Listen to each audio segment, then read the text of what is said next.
498 वगैरह के और इन सब के मुकदमे हैं, उसके लिए कोई लीगल राय हम लोगों से उसके घर वालों ने नहीं लिया था। जून के बाद से उससे हमारी कोई मुलाकात या बातचीत नहीं होती रही। निश्चित रूप से वह बहुत दुखी इस बात को लेके था कि उसकी पत्नी उसके बच्चे से बिल्कुल बात नहीं करने देना चाहती थी। वह बहुत ही सौम्य लड़का था, वो बड़ा ही व्यवहारिक लड़का था। कोर्ट में जब भी तमाम तारीखें पड़ी, 22 तारीखें पड़ी, ही वॉज वेरी रेगुलर और बड़ा विश्वास था जुडिशरी में उसको। और उसकी पत्नी का व्यवहार बहुत ही उसके प्रति खराब था।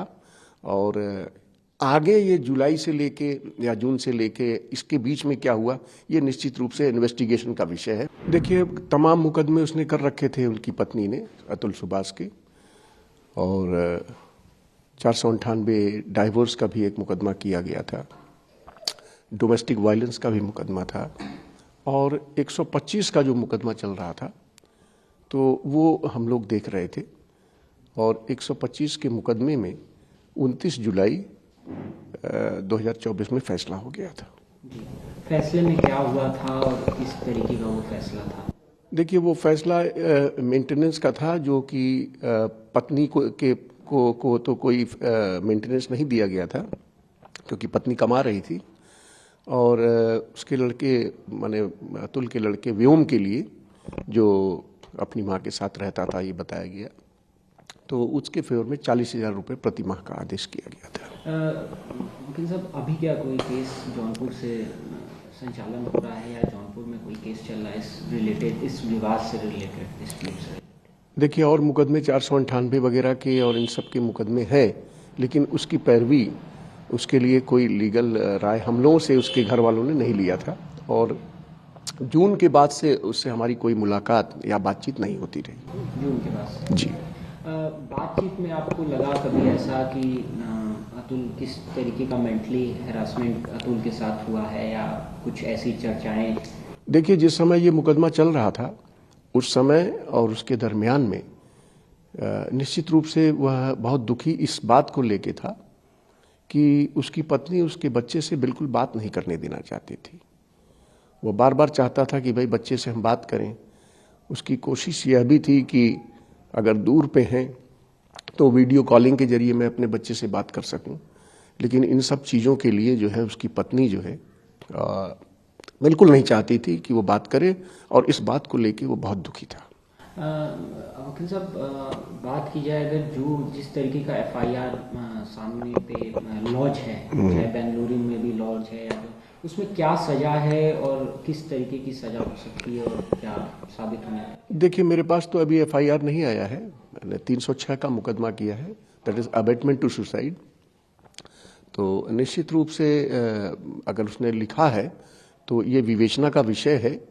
और ये हम लोगों की जो जानकारी में उस समय था, क्योंकि काफ़ी दिन हो गया, जून से लेके अभी मेरे ख्याल से 3 दिन पहले उसने सुसाइड किया है। इसके बीच में हम लोगों से कोई बातचीत या कोई ऐसा उसके टेलीफोनिक बात नहीं हुई है।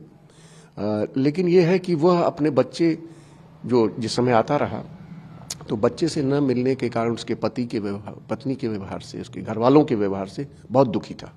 वकील साहब, अब बड़ा सवाल ये है कि जब परिवार जिनके ऊपर मामला FIR लॉज है, उनकी माँ और उनके भाई, मतलब साले उनके अतुल के, और साथ में और भी लोग जो भी फरार है, जी जी, घर पे ताला लटका है, तो अब क्या आप लोगों की तरफ से स्टेप होगा या अब क्या सजा बदलेगा या सजा अब किस तरीके का हो सकता है, अब किस तरीके की धाराएं बढ़ सकती हैं उसमें? देखिए, ये तो सही बात है, ये इन्वेस्टिगेशन का विषय है और इस पे निश्चित रूप से इन्वेस्टिगेट करना चाहिए पुलिस को कि क्या सरकमस्टांस में हुआ। लेकिन वह बच्चे को लेके दुखी था, और निश्चित रूप से इसके बीच में जो प्रताड़ना उसको दी गई होगी वह भी निश्चित रूप से इन्वेस्टिगेशन का विषय है। और इस समय प्रीमैच्योर रूप से कोई चीज़ मेरे द्वारा कहना जो है वो बिल्कुल ठीक नहीं है। लेकिन निश्चित रूप से वह दुखी था, अपने बच्चे को न मिलने के नारे बहुत दुखी था। मतलब जैसे अतुल के ऊपर तमाम आरोप उनके ऊपर भी लगाए जा रहे हैं कि अतुल साइको है, तो आप क्या बताना चाहेंगे? नहीं, ये बिल्कुल गलत है। वह बहुत ही सौम्य लड़का था, वो बड़ा ही व्यवहारिक लड़का था, ही वॉज वेरी कोऑपरेटिव।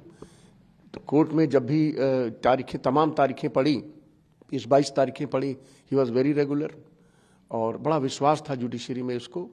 अब बच्चे को न मिलने देना तो यह निश्चित रूप से हम लोग देखते थे, इस नाते वो बहुत दुखी था और उसकी पत्नी का व्यवहार बहुत ही उसके प्रति खराब था। और आगे ये जुलाई से लेके या जून से लेके इसके बीच में क्या हुआ, ये निश्चित रूप से इन्वेस्टिगेशन का विषय है और ये बिल्कुल इस तह पे जानना चाहिए कि किस ढंग से जो है उसको फिर ब्लैकमेलिंग वगैरह तो नहीं किया गया, ये देखना होगा। लीगल प्रोस्पेक्टिव की अगर बात करें कि लीगली रूप से क्या होता है अगर ऐसे जो आरोपी होते हैं एफआईआर लॉन्च होता है और वो भाग जाएं तो?